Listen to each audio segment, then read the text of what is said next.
What's up, guys? This is Zach. This is Kyle. Welcome to, again, another episode of New Angle Sports Talk. This is our third video tonight. How you feeling? Man, I feel just as good as I did game one. I'm pumped. Are you still pumped? Yeah. It's about midnight. Yeah, I'm a little tired, but I'm still pumped. We're still trooping. I mean, that last game was a little rough though. Like So much defense. yeah. All right, guys. Dang me, put me to sleep. All right, guys. The game we're talking about, obviously, is the Spurs-Nuggets game. We're going to give you a quick recap of that game, so let's just jump right in.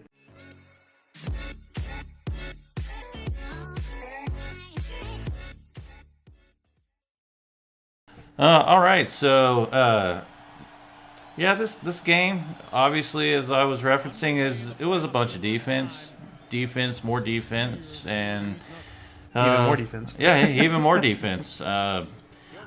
Both teams come into the playoffs not being very good on the offensive side in terms of rankings. I want to say About average, though. Yeah, I mean they're 20th and 16th in the league in total offense coming in, but they're both very good defensive teams, and that definitely showed throughout the game. Going into the game, I predicted it was going to be around a 85-81 score game. So they actually went a little over because in the second half they kind of turned it up a little bit. So, well, actually they went a lot over. But It's close. Hey, I did predict the under 200 though. I got that. So. Yeah, you got that within a couple points, but yeah, you're good. Yeah, if I was betting on that, I would have been sweating bullets there at the end. I was like, whoo, Jamal Murray kind of imploded at the last couple possessions. I thought he was going to take it home for the Nuggets, but yeah, what did you think about the game? Yeah, good game. Basically, just I don't know why I didn't expect this already. So, both teams are pretty good on offense and defense. Like I said, Denver's obviously the second seed for a reason in the West. As far as just team rankings in the regular season, the Spurs. They are the least turnover-prone team. Denver's 8th, according to NBA.com. So these guys do take care of the ball for the majority of the time. They do have outliers in games where they do bad in certain areas, but for the most part, they're really consistent with that. Like you said, points per game, 18th and 20th. So they're neck and neck with points per game. 110 to 111 is usually their averages. So nothing crazy there. It's kind of what we're probably going to see the entire series. And then the big calling card, though, with the Nuggets, though, is they play good defense. They shoot good from the three-point range. They shoot above average, I would say, from the three-point range. They have endless depth, it feels like, just a whole crew of people who can shoot and can come in and play their roles, essentially. But but the assists is the really big thing with them. So with assists, they are second in the league with assists. And they did have more assists than the Spurs, but for the most part, the entire game was pretty much like you were saying before we started the recording here. If you saw the box score and you saw the team stats, like you said, you would expect probably the Nuggets to have won, but obviously that wasn't the case. So so then the Spurs were actually the ones that had won. But I think the reason why that comes down to it is when you have such a tight knit game like we did today. It's the little things that really make the difference. Now, neither team shot really that well at free throws, but the 3-point range was really the bigger story of the game, where one team shot okay from the 3-point range and the other one shot really bad from the 3-point range. So that was kind of my takeaway. Both teams played good. It's going to be a good series. Honestly, I was thinking in the West it was going to be more about the Utah Jazz and the Rockets, who was going to be the best series. But if this game doesn't bore you to death and you like defensive games, the defensive series, then this might be the series for you. So yeah, it was a very close game. I think the difference in this game was probably the playoff experience of the Spurs and the top tier coaching with Popovich. I mean, I think the things that he brings to the table, that's going to be the difference in these games, whether you win or lose when it comes down to the end. So, well, I think a lot of fans who made an NBA bracket this year, probably the tougher matchup that you kind of could foresee an upset was probably this series. I know that you and I both had to kind of think it over long and hard, and then Addison, when he made his bracket yesterday, he had to think it long and hard as well too about this series. But this one's a really tough one because, like you said, a lot of times in the playoffs, it comes down to coaching. It comes down to execution. It comes down to just being able to outperform the other team in the small areas. So boxing out, reading your screens, communication on defense, knowing the plays that you're running and knowing where to be at, things like that. So you obviously everybody had 82 games to get ready for the playoffs, and now here it is. So I'm just excited to get to game 2 in this game and just kind of see how Denver responds on their home court again. Are they going to get ran out of the gym again as far as with execution and just different things like that? A lot of points in the paint, just a number of different things that they can work on. Jokic is probably the biggest outlier, though. He only had 10 points. Now, he did have a triple-double, but, honestly, I'm not as huge. I mean, triple-doubles are huge. That's an impressive stat line.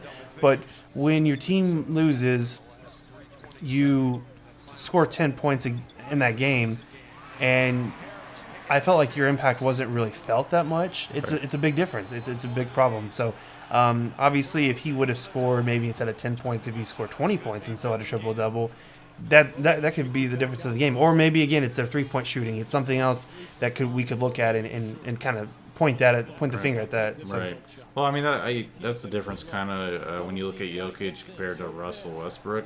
Westbrook obviously has tons of triple-doubles, but we're typically seeing these 20, 30, 40-point triple-doubles sometimes.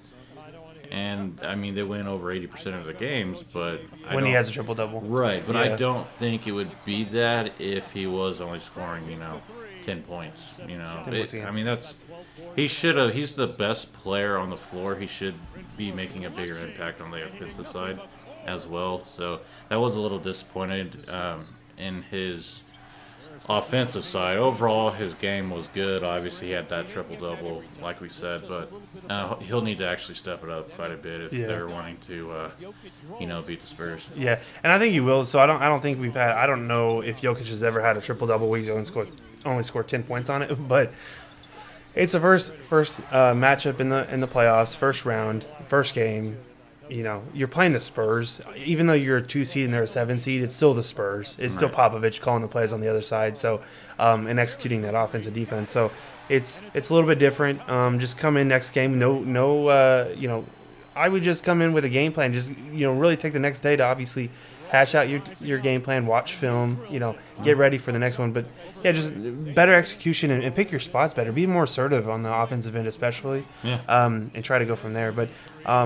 Any last thoughts at all, Kyle? Well, what'd you think about DeMar DeRozan in his first game with the Spurs? I mean, we've seen him with the Raptors all these years. Do you think he looked a little bit better?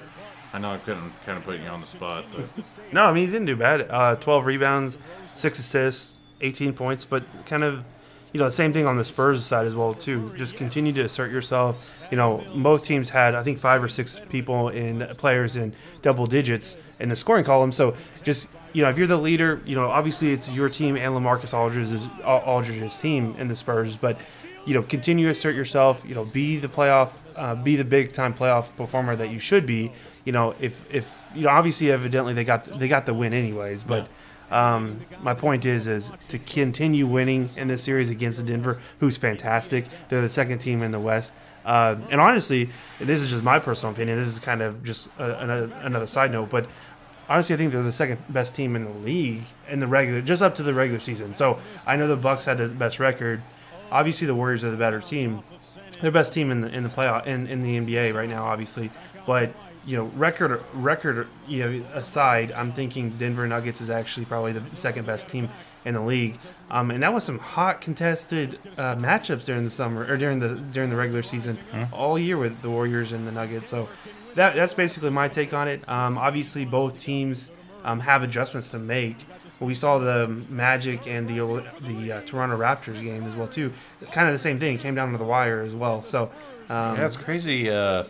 All the home teams lost today but the Warriors. That is nuts. Did not see that happen. Yeah. Well, I think we both picked the Spurs to get a couple games. We both picked the Brooklyn Nets to get a couple of games as well too. So I think obviously if it comes in sooner, it's Rackets winning. Yeah.